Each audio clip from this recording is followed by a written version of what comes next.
Hello, it's Jonius here, and I'm back with some videos to help new and returning players to Hearthstone. So we're going to play 3 games of a Druid deck to complete 2 of those quests. So right now they are the most sets at any usual time they are in Standard, which is basically Basic, Classic plus 6 expansions. And Galakrond's Awakening. In April, half of the expansions are going to rotate out.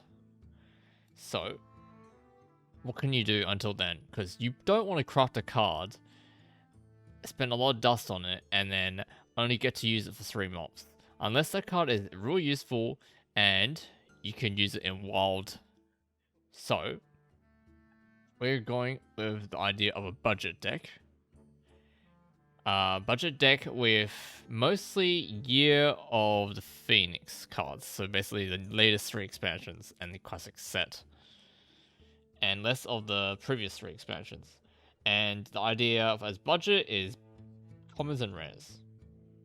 If you are still a returning or a new player who has not been playing too much in the past, let's say, past year, you may not have 2 copies of every card that I put in this budget deck. But the idea is for me to give you suggestions or give you an idea of what type of card I am putting in this deck to help enable the overall game plan. So, our plan was, okay, let us go with the Strength in Numbers side quest. Now, this is Year of the Dragon. This is Descent of Dragons. This will rotate in April, but this is a key common for a certain win condition. There's a lot of win conditions that are epic or legendary or druid, but this is the one that's common, so it's quite accessible. You basically spend mana on minions, and you get to summon a minion from your deck. It can be a big minion, it could be summoning out 10 mana minions, so that is a pretty big board swing that can help you win a game. So that's Strength in Numbers for you. We're putting that in the deck. So now we need minions to support that. So we need, like, let's say we've got a Twilight Runner and Teacher's Pet. These 2 from Scholomance. Both of these are in very good minions. Now you can see they're both rares. So if you don't have that many Scholomance, you can always put in a Stranglethorn Tiger, right? Which is 5/5 with stealth. The Twilight Runner is slightly better because it draws 2 cards, and we do want to be drawing some cards most of the time. Sometimes we don't want to draw cards because of Strength in Numbers. You don't want to draw your big minions, but usually the card draw is quite important. So then you have some other big minions. You have Emerald Explorer and Evasive Wyrm. Now this is where I put these in because of Breath of Dreams. This is also from the Dragon set, which will be rotating, but it is such a key card here because you want it to get the benefit of gaining mana. Druid is a class that likes to ramp a lot. Get their total mana crystals up quicker than their opponent, so they can play out big stuff first. That is Druid's identity, and Breath of Dreams is a key card. With Wild Growth. Wild Growth is a basic card, you get this for free. So having both of these in the deck helps increase the likelihood that you will draw a card that increases your mana. As well as Overgrowth. Overgrowth is the key one. This is probably higher priority than the Breath of Dreams. It's a common. Gain 2 empty mana crystals. If you have this on 4 and you play, get to 6 mana crystals, you are pretty good. Now, so this is why we have 4 dragons. We have Protodrake, Evasive Wyrm, Double Explorer. 4 is a little low, but it will have to do because you have other options, right? You could play Evasive Feywing if you really wanted to, but it may not be the best mean to draw from Strength in Numbers. There's also, well, this is a legendary. If you have your Sarah Unleashed, your Sarah is just really good in any sort of deck that draws out big minions for Druid. But otherwise, you know, that's basically that. You have Big Old Whelp. Big Old Whelp can be decent. Not the best, not the most like exciting drawn out from Strength in Numbers, but still decent. Now, this can also be enhanced if you have the Big card, right? So this is an epic. If you don't have, this is not necessary, but it does help strengthen your win condition of pulling out big minions from your hand and deck. It just enhances that win condition. But it's not completely necessary. I would not craft this if you're missing 2 copies. You could try 1 copy. 1 copy might be more than enough to, you know, help you get a bit of variation in your games. So you can try 1 copy in Begin if you happen to have that. This is another win condition, which is basically guardian animals, right? So guardian animals basically, you got to build your deck a little bit more around beasts that cost 5 or less, but mainly 5 because that's the biggest benefit you can get from this card. So that's why you have the Teacher's Pet and Twilight Runner sort of cards, and you'll put in a couple more like Thresher, because this card gives them rush, right? So you can attack right away. That is always quite beneficial. But we're not going that path. Instead, you have a late game win condition, which is a rare. It's Forest A. So this is from Rise of Shadows from the previous year. So it will rotate out. I would say this is still probably worth crafting a copy if you just don't have any of these. If you have 2, I would probably not, because this card doesn't see too much play in Wild. It's a bit expensive. But overall, it is a decent value card because the twin spell allows you to get 2 rounds of minions out. So 1 round and the opponent has to deal with it. The second round, your opponent has to deal with it again. That is that could be enough for you to win the game. So so that's there as a late game win condition. Something that also enhances that, if you happen to have it, is Anubis Defender. Now, if you do want to have your Anubis Defenders in your deck, I would put in more 5 plus cost spells.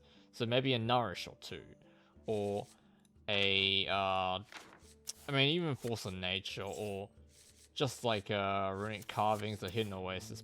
But like, it's not like that compelling. It's not that compelling of a spell. Also like Survival of the Fittest, but like we're going out of zone here. These are all epics. So let's go back to here. So I put in Starfall because you might need a board clear. And you don't have that many options as Druid. You either have the Starfall, which is the 2 damage to all enemy minions, which is very useful against aggressive decks, or 5 damage to 1 minion, which is, you know, not the best, but you know, sometimes it comes in handy. Or you have Swipe. Now, Swipe would be the pick here if there were more decks in that are popular that run with 1 health minions, but currently they aren't really. Most stuff is at least 2 health. Most minions play these days, so that's not that good. So we've got the Starfall there for board clear. Now we also have Lunar Eclipse as board clear, and it also helps ramp out your more expensive spells, such as the Forest Aid, right? But not on the same, I mean, kind of on the same turn, right? Because if you have 8 mana, you can go Lunar Eclipse into Forest Aid, you clear a minion, and you play this. So this can be quite useful. If you don't have Lunar Eclipse, you can always sub it out with Wrath, Bogbeam. They do basically a similar thing, you know, some cheap removal, just to not lose control of the board too early. So you got that, and then we got Moontouch Armor. Now this is a little bit of a fancy one. I'm not sure how good this really is, but you know, this +4 damage attack can add up if you are pushing damage to your opponent's face or removal. And the corrupt form, you're getting extra armor, is nice. I would not say it's a compelling craft at this point. There may be better options, like you could just try Bees, but Bees is rotating out. Like Bees is pretty good for just removal. It does the same sort of thing, but you have the potential of keeping minions on the board. So there's that. And then we've got, what else have we got? We got Nature Studies. So this is another sort of cheap card you can play out a little bit earlier in the game, or leading up to a turn where you might want to play a Starfall, For example, you could play Nature Studies on turn 3 and have the Starfall ready on turn 4. Because it discounts your next spell by 1. And it discovers a card, so it basically regenerates itself. And the card that you discover can be pretty game-changing. You can pretty much pick whatever you think will be best suited to fight against your opponent. So, there's Nature Studies there. Now, if you don't have Nature Studies, I would go with something like Weather Expedition, which is rotating. Or, I mean, Adorable Infestation is okay-ish. It's not really that good for this sort of deck because it only generates small minions, and we don't have stuff to like really benefit from like a swarm style gameplay.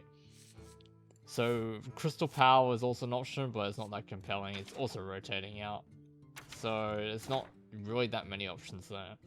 But I would say Nature Studies is probably the best, and it's worth crafting. It's another Scholarman's card, so definitely that one. And so then we got the Scrapyard Colossus. This is basically the best big min you could get for late game. I mean, do you even run the basic cut Ironbark Protector these days? You could run the Fizzy Elemental actually. This could actually be a pretty good replacement if you don't have happen to have 2 copies of Colossus. That might actually be pretty good, but we're gonna stick with 2 copies here and see how this goes. Otherwise, we'll use this. So we got that, and that explains most of the deck for now. So now let's just go ahead and see how it goes. Oh yeah, also the Lightning Boom. This also helps with our ramping up mana condition to get into our big stuff. That is why we have Lightning Boom in the deck. If not, you could just put in Innovates, you know, so you don't have that overload downside. So let's go.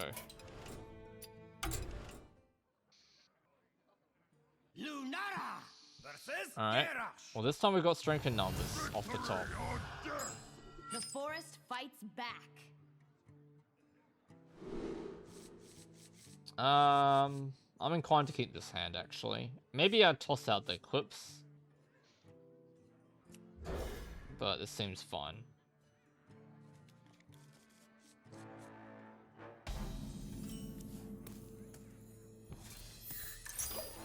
We'll see. Problem with Eclipse, it doesn't help us reduce the cost of stuff later on. We really need that Nature Studies to work. This will be good.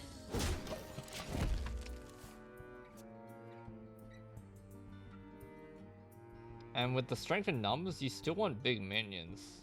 Because if you put in small minions to try and complete the quest earlier game, you may run the risk of just drawing them out of your deck when the side quest is finished, and then you kind of feel bad because it's not such big of a board swing. I wonder. So, here's a test. Can we beat Warrior with this sort of deck?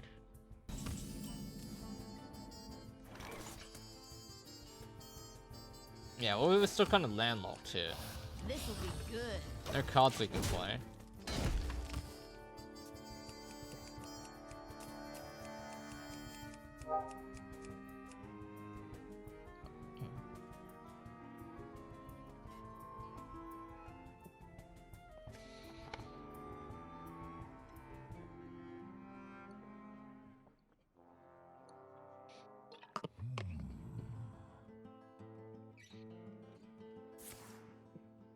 Okay.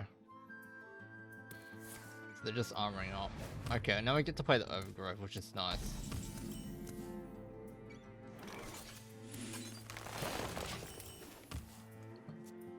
So next time we get to 7. And I'll just play Twilight Runner, I think, because we need cards. Twilight Runner is weaker against Minefield than the Teacher's Pet, but I think we'll still do that. So the thing is, do we want to draw a card with this Breath of Dreams? I think not. We could just wait until next turn. This will be good. So let's see if they have the Minefield or Blade Storm. but I think Bladestorm is better saved for a bigger board from their perspective.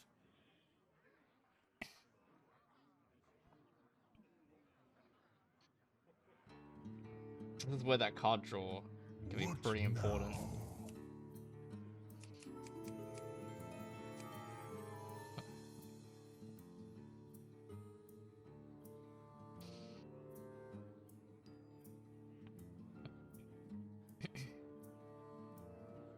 now? That was an error. Okay, so that stealth is definitely helping.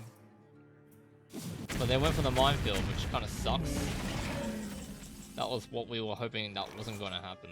So let us just ramp up and draw a card.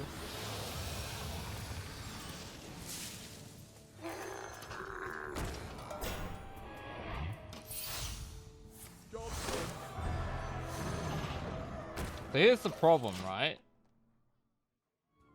I mean, he screwed up the order. He should have done the other order, right? He should have coined Minefield into Reaper's Scythe so that he gets the spell burst, but he did it wrong. So that's where the emote was coming from. That's why you don't have the spell burst. So Minefield is gone, as we predicted. But now what do you do? And we also low rolled on our smallest minion, which really, come on. The game's trying to tell us something. It's like, don't play budget decks. Put your freaking epic cards into the deck. You know, pay to win. What now? What? Even with our lowest roll, let's see how it goes.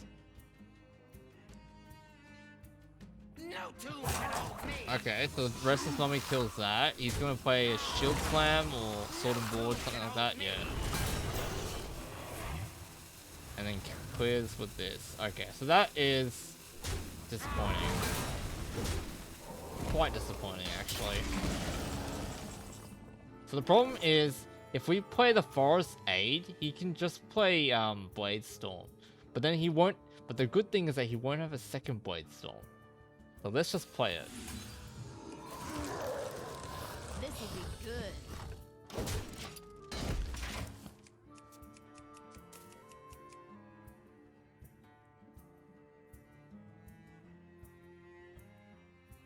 Now, this is really very much about trying to exhaust the resources from that warrior's hand. What He's already now? played the Restless Mummy, which is generated from that athletic studies. So our win condition now, we need to try and draw more cards. Overgrowth can actually draw us more cards with the if you play it at 10 mana crystals, it gives you the card Excess Mana, which allows you to draw a card. That is something that newer players may not know.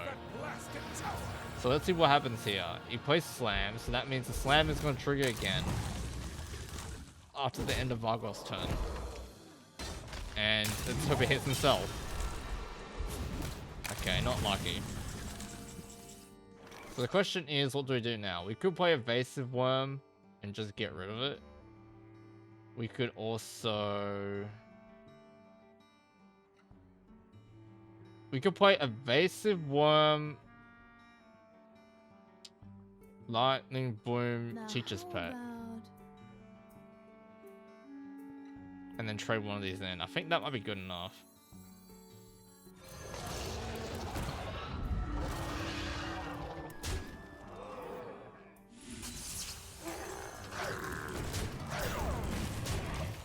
Alright. So this guy really needs to play a brawl or something. You're in my school now. I mean, that's pretty troubling. You gonna cry? Alright, at least we get to kill this. 2, 3... This doesn't help us, does it?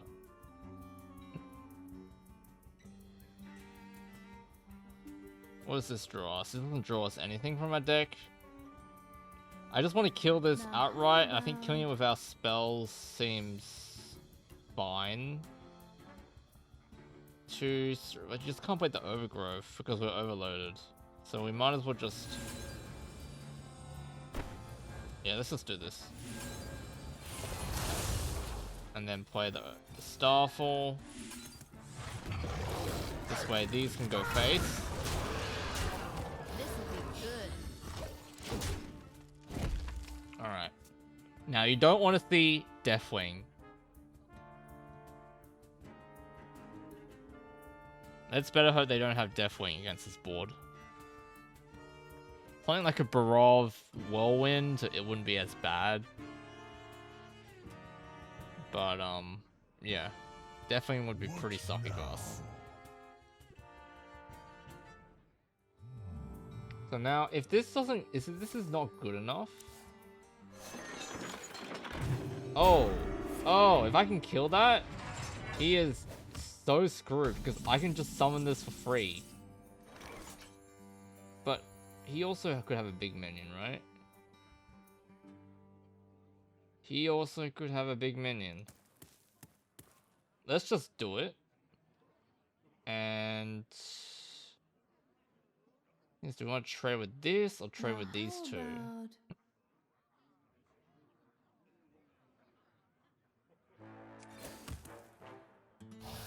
This'll be good.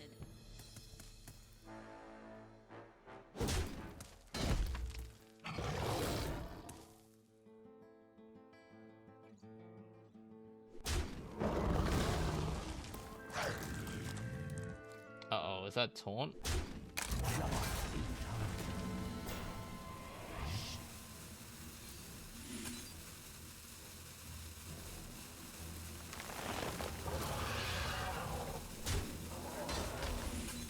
Oh my god.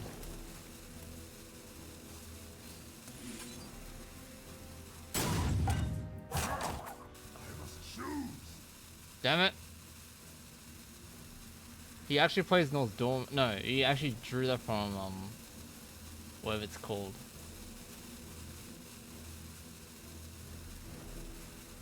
So we are like, we have lethal. We're about to win. Time goes short. That's a win right there. That is a win with budget Big Druid. So he did admittedly, not armor up that turn.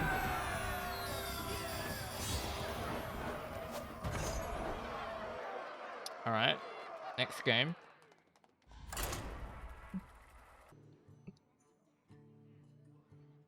Alright, so this is Shaman. So we've got to make sure we have a good early board. Or removal. So I think we just keep Overgrowth. Maybe we actually don't keep Overgrowth versus Shaman. I'm going to try it with it, but I have a feeling we don't because... Just because of how soft of our hand could be. I mean, this is pretty decent.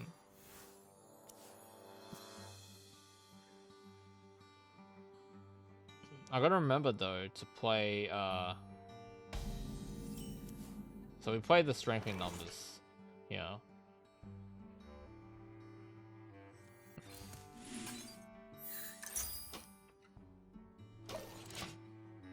So next time we can Lightning Bloom into Nature Studies into Overgrowth.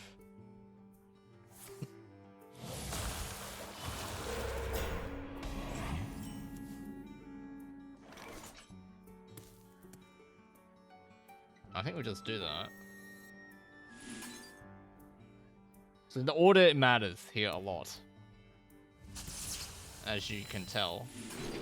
Another Overgrowth or Moonfire. Could be a Moonfire. I think it's Moonfire because we already have 2 ramp cards here. Time goes short. So next time we can coin into... No, actually we can't because we have... So let's just play this then.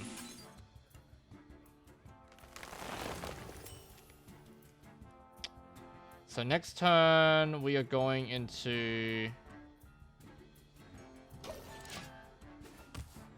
What are we going into? 7 mana. We can play 8. We can play this. I'm gonna win big. But the fact that they play Volpera means that they're likely to have a board clear, actually. But that's why this thing has Twin Spell. So let's go with this. Yeah, let's just play it regardless.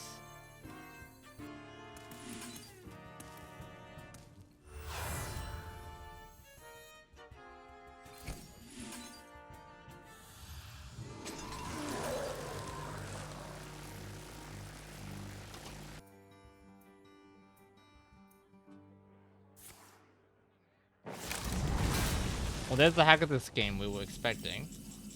More or less. So now we just reload.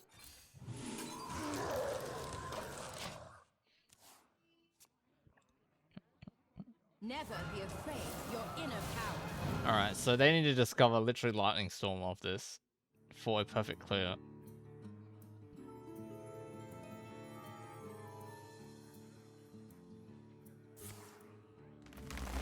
Okay. So this way they are taking quite a bit of damage, eh? Could play the Protodrake. Otherwise, we might just...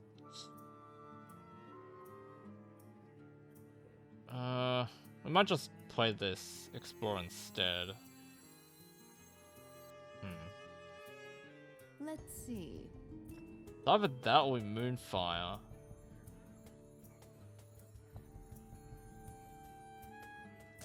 You know what? Let's just try the Protodrake. It's not that likely they're going to have full removal for it.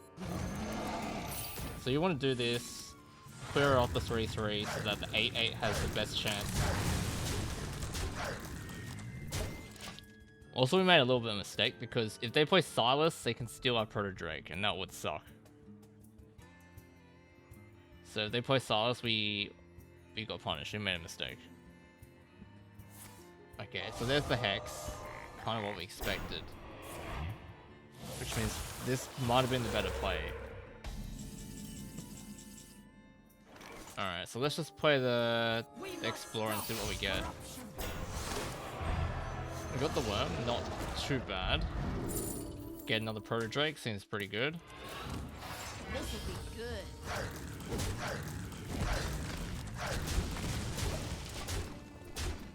Alright, so they could Tidal Wave. Tidal Wave gives them how much health? 18. Basically heals back to full.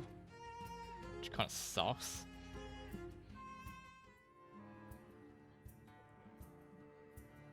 So let's see what this card that they're gonna play. They have to either play Tidal Wave or Walking Fountain. Something like that. There's the Walking Fountain. So we need to kill that. We're gonna play probably... okay, that's interesting. So we could play the Strength in Numbers now, or we could wait. Problem is that next minute we play, it's gonna draw another one. Do we want to do that? Question is probably yes. What if? So it's 5, 7, 9, 11, 13. Yeah, let's just play it. This will be good. I already attacked. Alright, so they gotta have the Tidal Wave.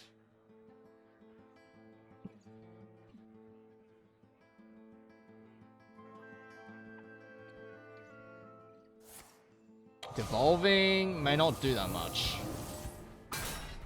Devolving may not do that much. Part 2. Devolving number 3 still doesn't hit it. And we actually win. You are victorious Look at that. this time. And just like that, that's how you complete your quest and still able to win a couple games.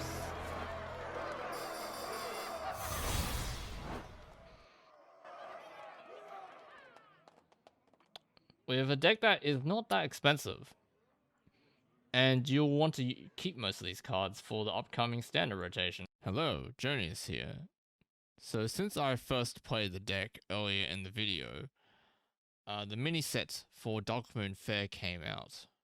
So you may be wondering if this deck is still any good after the mini set.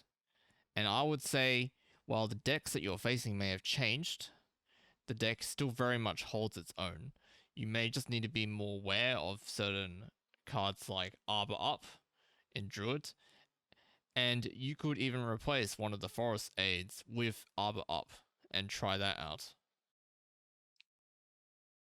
Alrighty, we have another game here. Fortunately, no game sound, but I'll just do commentary here. So we get the Nature Studies on turn 1. We decide to pick the Resizing Pouch for some more spells later in the game. Our game plan here is to get to Overgrowth on turn 3, as it's costing 3 with the Nature Studies reduction. Alright, so we go Overgrowth. Opponent plays Goody 2 shields. And I think we just remove it here.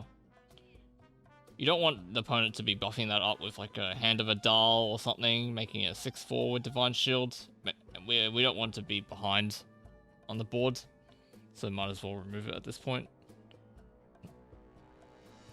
Alright, opponent plays a Lunar, and that's definitely high priority to remove.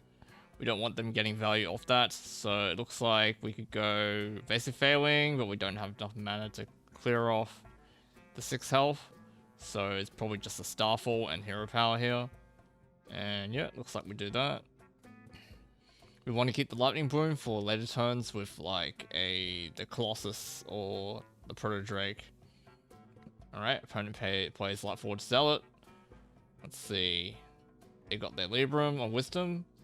It costs 2 still because they haven't played any of the Outdoor Attendants or Outdoor True Seeker yet to reduce it. And we just play the Protodrake here to contest the board. See what the opponent does. Okay, there's the Outdoor Attendant, so the Libram Wisdom will cost 1 now.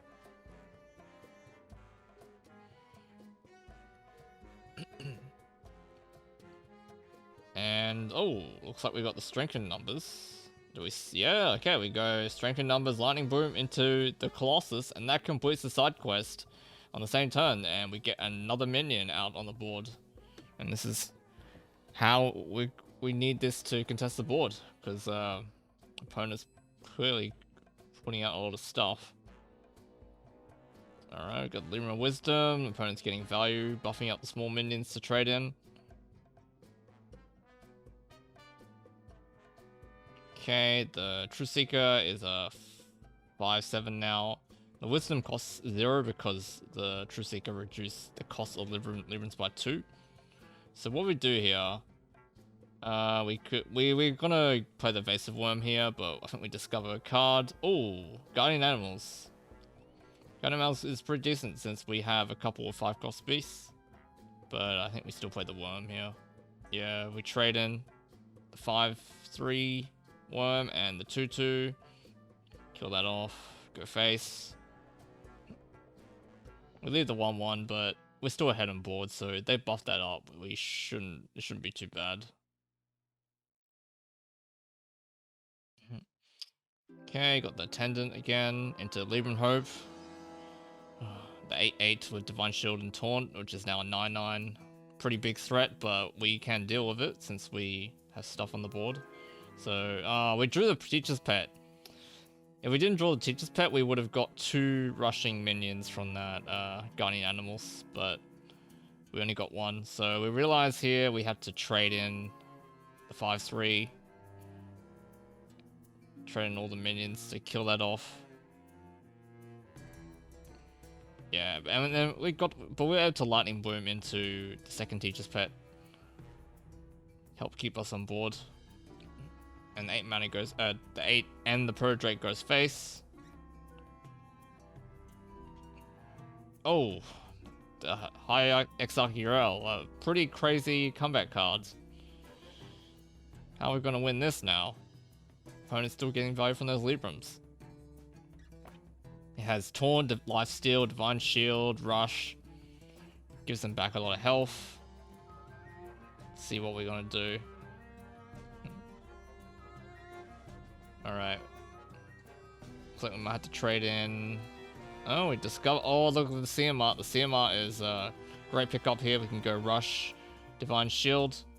That allows us to clear off the Urel, and our other minions go face for 10 damage. Keeping your minions alive here is pretty important. Got Gleam of Hope, second one. Another Hammer Dial. Oh, and the McGurgle. Jeez.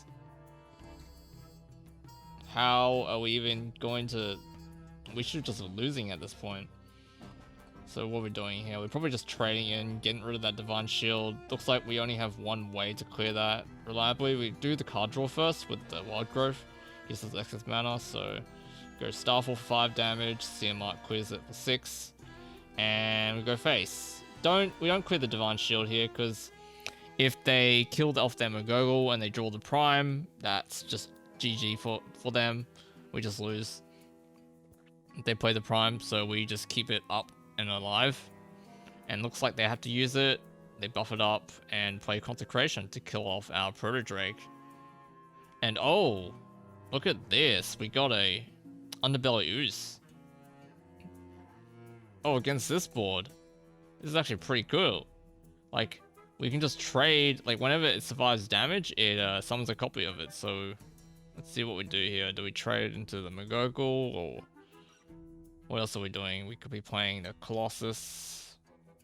Try and stall out a little bit longer. We don't want to be taking any more damage. So I guess we trade into the 1/1. We get 2 3/4s. Opponent plays the Crusader, 7/7. It gives them 5 cards, but the 7/7 is not attacking this turn, so that's fine. Oh, and the raid, the air raid. Oh, like we can just trade our oozes in and get a copy, and they'll be both 3/3s. So this may be a little bit of a mistake from the opponent here. Let's see.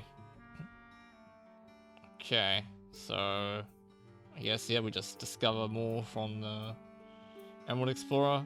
Put out another taunt, and not the best dragons, but looks like we just I think we picked the 4-mana dragon here. Yeah, so how are we gonna trade? I think we use hero power and then just trade that in. Oh, kill the 1/1, and we go face with the 7/1. You could trade, but leaving it up as a 7/1 is 2 layers of taunt, and that the opponent has to get through. So I would say that's beneficial for us. Opponent's at 5 health.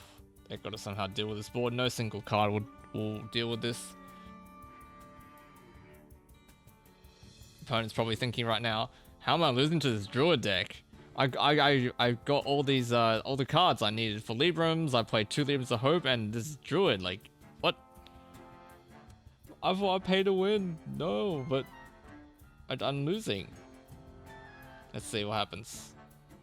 And they go Libram Wisdom into... Oh, that's right. Oh, yeah. I'll just, I'll just be fine with my Tyrion, That's gonna be enough to win. But looks like, let's see if we can win this turn. Use our health, we go down to 2, attack into that Divine Shield, trade our 2 3/3s in, trade the other 2 3s, and the 7 goes face. And there's lethal right there. So as you can see, a win with the budget Druid against, honestly, pretty loaded deck full of epics and legendaries. It's a pure paladin deck. We have a deck that is not that expensive, and you'll want to keep most of these cards for the upcoming standard rotation, as you will see. So there's your budget Big Druid with the strength in numbers. Under 2,000 dust. And I'd say this is at least, Diamond 10 capable. If you just play it a little bit correctly, hold the cards for the correct times, calculate the order of the cards that you're going to play, and yeah. I also have a deck guide on Hearthstone which goes into more detail about the certain core cards of the deck and the deck substitutions you can make if you are missing certain cards. So go ahead and check that out. Thank you for watching. If you liked the video and or the deck, or just the ideas I talked about, go ahead and leave a like, and maybe you can subscribe so you know when I release videos like this in the future.